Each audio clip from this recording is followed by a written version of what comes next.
I saw them from above. They were all killed. They start pushing people out of their houses. They were killing all children, women, and old men. The voices you can hear are describing a massacre in a small village in the Tigray region of Ethiopia.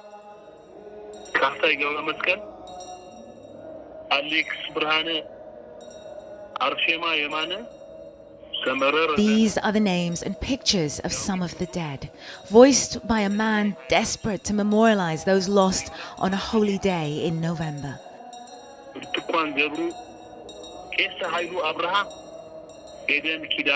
Abraham, who we are not identifying for his safety, is one of the many memory keepers of Maryam Dangalat, inspired by a tradition from the Orthodox religion to name the dead so they are never forgotten. CNN has been able to verify the identities of over 50 people who were killed there over the course of 3 days. But there may be more than double that. This is the story of one village, but families across Tigray have been sharing pictures of loved ones with CNN, whom they say have been killed in the violence across the region. A simple memorial to a Sunday school boy, eyewitnesses say, was killed by Eritrean troops at Maryam Dangalat on one of the most holy days of the year, the festival of St. Mary. The shoes you see mark the shallow grave of 15-year-old Johannes Yusuf. Abraham took the shoes off each body he buried and placed them on top of the grave so families could identify which grave was their child's. Yusuf was one of more than 20 Sunday school children killed that day. More shoes, marking more grave sites where the children were hastily laid to rest.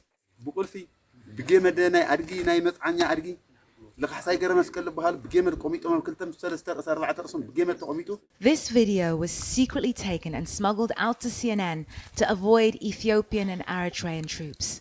The ground here is hard and rocky. Underneath the branches and sticks are the grave sites for the victims. These shallow graves are the best Abraham and those with him could do, he says, as Eritrean soldiers watched over them. At least it offers these small bodies some protection. But before we can tell you what happened, we first have to explain what has been happening since the beginning of November last year. It's been a tumultuous few years for Ethiopia. The Tigray People's Liberation Front ruled for almost 30 years until in 2018 demonstrations swept Abiy Ahmed to power. Billed as a reformist, Abiy won the Nobel Peace Prize for ending decades-long hostilities with neighboring Eritrea. Now Abiy and his one-time partner in peace, Eritrean President Isaias Afwerki, are accused of working together once more.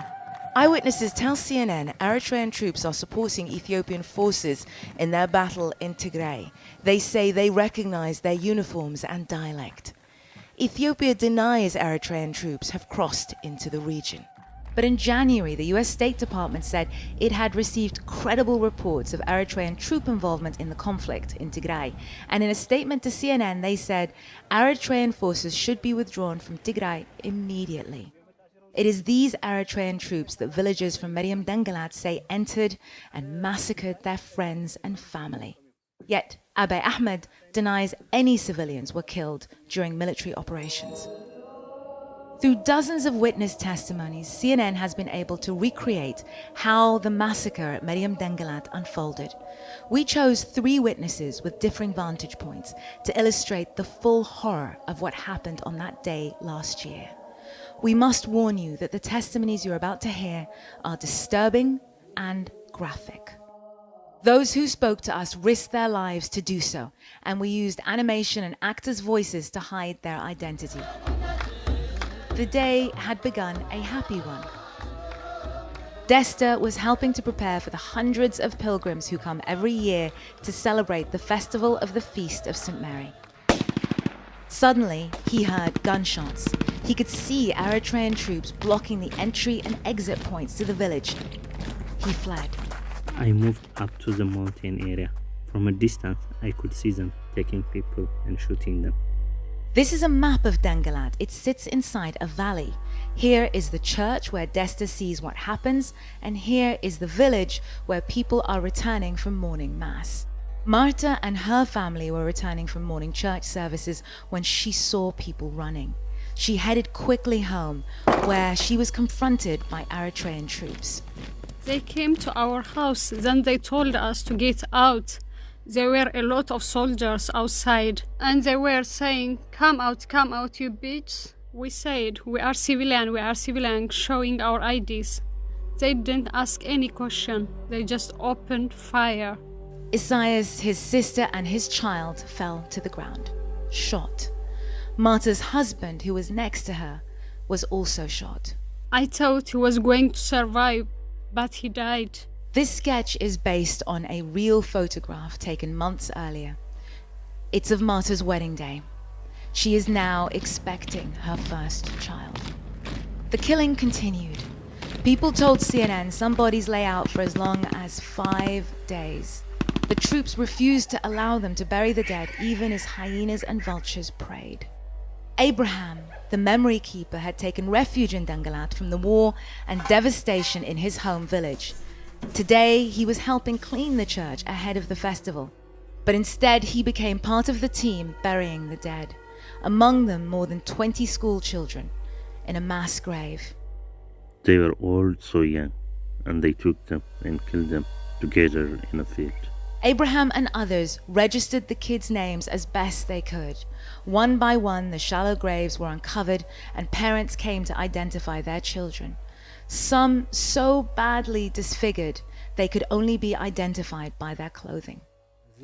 Back in Dangalat, Abraham and others revisit the mass graves. Surrounding them are some haunting reminders of what happened during the massacre. A bloody jacket, some rope used to tie the victims. CNN asked Abraham to mark where these graves are located. You can see here the blue paint he used. Using this footage, we were then able to identify the grave's location. In response to CNN's reporting, the US State Department told CNN reports of a massacre at Mariam Dangalat are gravely concerning and demand an independent investigation. 51 out of the 53 pictures you see here were victims Abraham tells us he helped bury himself. Many of these photographs are from identity cards Abraham retrieved from the bodies. Abraham and many others continue to keep record, continue to risk their lives to keep alive the memories behind each name. It's a litany of loss, but for now, it's all they have to hold on to. نعم الباغر CNN